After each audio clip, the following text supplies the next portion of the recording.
পুরুষ আছে রান্না বাড়া এদিক সেদিক হলে কিন্তু গাল মন্দ করে, এমনকি স্ত্রীকে হাতও উঠায়।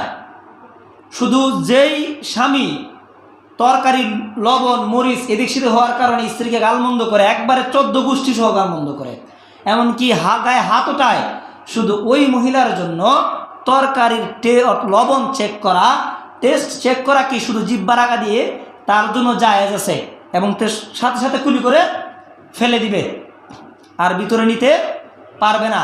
আর নয়তো কারো জন্য তরকারির টেস্ট বা কোনো কিছুর মজা নেওয়া কি জায়েজ নেই।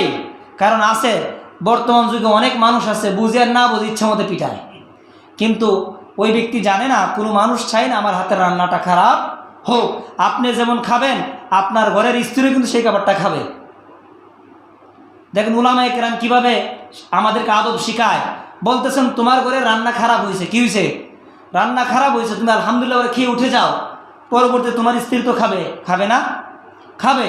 খাওয়ার পরে যখন দেখবে এটা বাজে হয়েছে, তারপরে তার মাথায় চিন্তা আসবে যে খাবারটা বাজে হয়েছে, তারপরেও আমার স্বামী শুকরিয়া আদায় করছে, আমাকে কোনো কিছু বলে নাই, পরের দিন আপনার জন্য তার জীবনটা দিয়ে চেষ্টা করবে যাতে কিভাবে সুন্দর হয়। আমাদেরকে এইটা বোঝার তৌফিক দান করুক। আপনি যে এরকম রোজা রাখেন, ও ঘরের যে আমাদের মা বোন ওরা কিন্তু কি রোজা রাখে, ঘরের কাজ আগুনের চুলার কাছে গেলে যে কতটুকু শান্তি লাগে, আর যারা যায় তারাই শুধু বুঝে। আগুনের তাপ যখন লাগে চেহারার মধ্যে, এমনিতে তো গলা শুকায় যায়, শীতের দিন হয়েও তারা গরমের দিন যখন যায় তখন আরও শুকায় যায়। কারণ কি হয়ে যায়, আর স্কোয়ার হয়ে যায়, ওইটা মাইনাস হয় না, প্লাস হয়ে যায়। এই জন্য আপনারও কি রোজা শব্দের অর্থই হচ্ছে আত্মসংযম করা, আত্মশুদ্ধি। আপনি রোজা রাখার কারণে যদি ঘরের মধ্যে তুফান যায় তাহলে আপনার আত্মশুদ্ধি হলো না।